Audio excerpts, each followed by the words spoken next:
So our group focused on Black Lives Matter and the communicative practices. We're going to do an introduction, a literature review, methodology, findings, discussion, and then a conclusion of all our findings. So for some background information, the Black Lives Matter movement originated in 2013. Most of our research conducted was based on discourse analysis and spoken and unspoken communicative practices. To start with our literature review, most of our articles focused on language and discourse, digital media and public perception, and then communicative practices. So to start with language and discourse, it focused on language as power. So the Black Lives Matter movement uses intentional language like defund the police and African American vernacular English to shift public discourse, challenge systemic racism, and give voice to marginalized communities. This can be done through old and new literacies. So the Black Lives Matter movement blends traditional forms of expression like clothing and performance that people see on the daily and modern digital tools like hashtags, memes, and social media to spread awareness and foster activism. It also is a blend of digital media's role, so social media amplifies Black Lives Matter messages and encourages widespread participation, but it also reveals challenges like censorship and polarization between pro and anti-Black Lives Matter communities. That shifts into digital media and public perception. Social media is used as a catalyst. Platforms like Instagram played a vital role during the 2020 Black Lives Matter protests by amplifying messages through visuals, hashtags, and stories. This empowered Black voices and was really helpful in raising global awareness. Celebrity influence has had a huge impact on the movement. Public figures like Beyonce use social media, fashion, and music to advocate for Black Lives Matter, helping expand its reach without replacing the activism goals. It was also very polarized, though. Pro and anti-Black Lives Matter groups engaged differently online.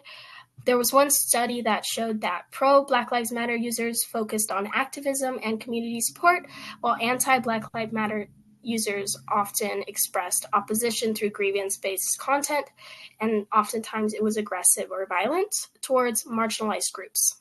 The communicative practices, it showed that communication drives policy shifts. Black Lives Matter's strategic use of language like defund the police has influenced political discourse, and it's prompted anti-racist responses and institutional reforms, which is kind of the whole goal. The media and political backlash figures like Donald Trump have used rhetoric to frame the movement as dangerous. This shows how powerful language can either support or undermine movements.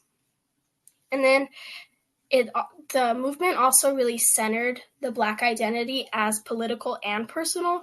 It uses language to reclaim culture and demand recognition, pride, and justice. For our methodology, we didn't necessarily have an editor for this, so I'm going to just kind of wing it. It was how our research was conducted and our adaptations. So we focused more on the most modern research that we could find, which was computer-mediated research, which was a collection of data solely through digital media communication, surveys, which generate quantitative data from a wide range of participants, and questionnaires, which generates qualitative data by using open questions and asking about lived experiences.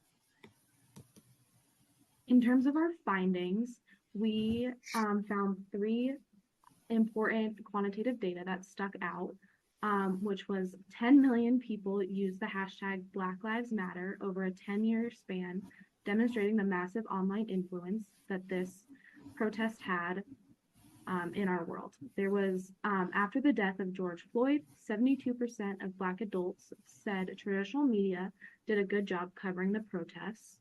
And in 2020, 2/3 of Americans supported BLM. By 2023, only 1 in 3 believe the movement is effective in creating change.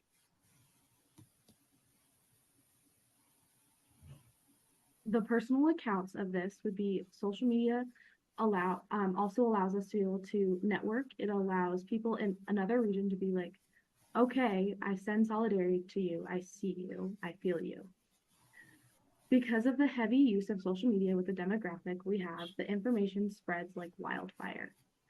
That's like the only way that we reach people, using social media to get people to see what we are doing so that they feel comfortable and willing. So then, the discussion mostly talks about how the findings connect to each other and our research questions. So the central ideas of this are primarily based in stories and hashtags, media, language, how language divides and unites, and then finally lasting change. So with stories and hashtag, the hashtag Black Lives Matter allowed Black people to share their stories and be seen and give a voice to the silenced. So this was super important, and Foucault says that it's a form of resistance to challenge, it's a resistance and to challenge dominant narratives by creating new places for people to speak their truths. And then the media could either support or weaken the movement by choosing which stories are shared or excluded from media, which is also known as media framing. So Foucault states that this is called discursive control in addition to media framing, because those power in media influence what society deems important. How language divides and unites is the way that leaders discuss Black Lives Matter and how that impacted how others in society responded.